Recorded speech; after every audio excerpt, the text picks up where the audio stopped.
things are set up right, what you do looks an awful lot better. It was stuck in one little tiny bit right there on that end. I just twisted it loose, and this is the slag that was on it. As you can see, there's nothing hanging off the back of it, and it's cut right through. So I think I've about got the right setting for just about everything, wouldn't you think? Welcome to Amateur Redneck Workshop. I'm Harold, and this is just a follow-up video on yesterday's plasma tube testing, plasma cutter testing. I don't know what I'm talking about. Anyway, as you can see in the little clip that you saw before I started talking, the torch and the rig over there can cut really well, and it's a matter of getting the torch height right and the travel speed right. But I would say the main thing is getting the torch height right, which means I'm going to have to break down and buy a torch height controller.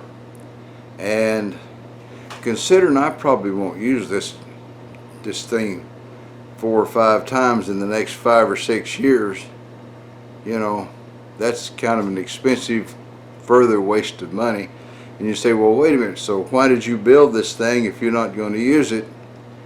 Well, the fact of the matter is I wanted to build something CNC, and so I figured this was the easiest thing to do, and I think really this is the easiest project to be on. Now, it cost a bundle of money, you know, with this buying software and buying parts and all the work, and I learned from it exactly how I'd do it the next time. I wouldn't use any 80-20, and I'd use all, you know, square tubing, and that would simplify the rollers and everything, and I wouldn't do any welding. I'd just bolt everything together if I had it to do over again, and I think that would make things a lot easier too. And of course I would start out planning on having a torch height control, but considering torch height controls are so dang expensive, I decided that well, maybe that'll be a Christmas present for me this year. And you know, even though it you know, other than just putting it on there and making it work perfect, I'm not really going to get a lot out of it, because like I said, if you guys watched my videos over the past however long it's been I've been here, I haven't cut anything with any kind of a torch. And the fact of the matter is, even off the videos, I haven't cut anything with a torch. I haven't cut anything with a torch since the 1970s. So this, like I say, this was just to see if I could do it, and it was expensive and probably a total unjustified waste of money to do it just to see if I could do it.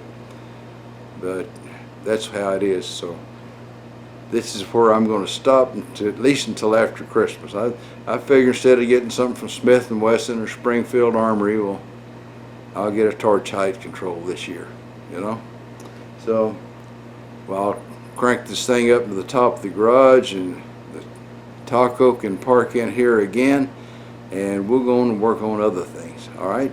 Oh, I forgot one important thing there, and I really did forget it. I wasn't trying to hide it. You know, I can make mistakes when nobody else can. And yesterday when I was testing this thing, I didn't have the ground wire attached. Now that seems to be my big problem every time I get near this machine. Is the first time when I got it out of the box months ago, I had the ground wire on the wrong connection. And when I put it on the right connection, it started working right. Well, this time I didn't even hook it up. So, and the only excuse I got, and you know I got to have an excuse, but the only excuse I got is I wanted to get the video finished yesterday because I had a new heating element coming for the dryer, and the boss lady said, I need a dryer, you know. So I got this finished, and the heating element arrived even though it was flooding, and I installed it, and now everybody's happy around here. You know what they say, if mama ain't happy, ain't nobody happy. Alright, hit the subscribe button, and y'all keep on keeping on.